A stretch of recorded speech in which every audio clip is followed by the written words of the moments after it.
We ended the last movie in Washington, D.C., and that's where we pick it up, with Mila in desperate straits and humanity on the verge of extinction. Now we're on a clock. There really is no time for Alice to do what she needs to do to destroy the T-virus. And also now there's a need for her to understand who she is and how she got here. She's running to sort of face herself and her history. So there's a lot at stake. Humanity will cease to exist unless you return to the hive. I don't trust you. This movie brings everything to a conclusion. You discover the truth about the Alice character, the truth about the Red Queen, and the ultimate agenda of the Umbrella Corporation.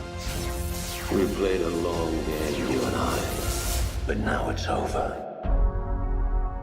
I think this is bar none the best of them all. We shot in Cape Town, South Africa, which is a place of extremes. I mean, the elements were all around us. The sun is so bright, it's like blinding, and the wind is whipping in your ear. We were in like the gnarliest buildings. You'd find these wrecked concrete rundown locations and everything is like dirty and grimy, and you got sand and stuff spraying in your face, and it's 4 in the morning and you're jumping into lakes, and it was intense. That we shot 7 weeks of nights. So we were just like dirtier, faster, pushing it at all times, like as much as we could.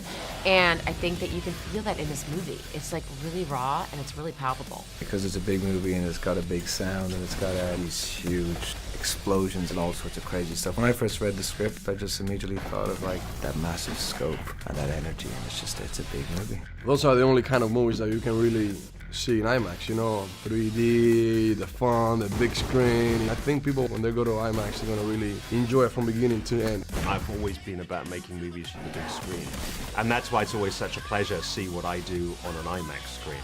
We got the biggest and most explosive locations we could. I mean, 2 miles of abandoned freeway, this huge tunnel that went 2 miles underground. And I think to appreciate these giant locations and the big action, seeing it on a big screen is really a treat.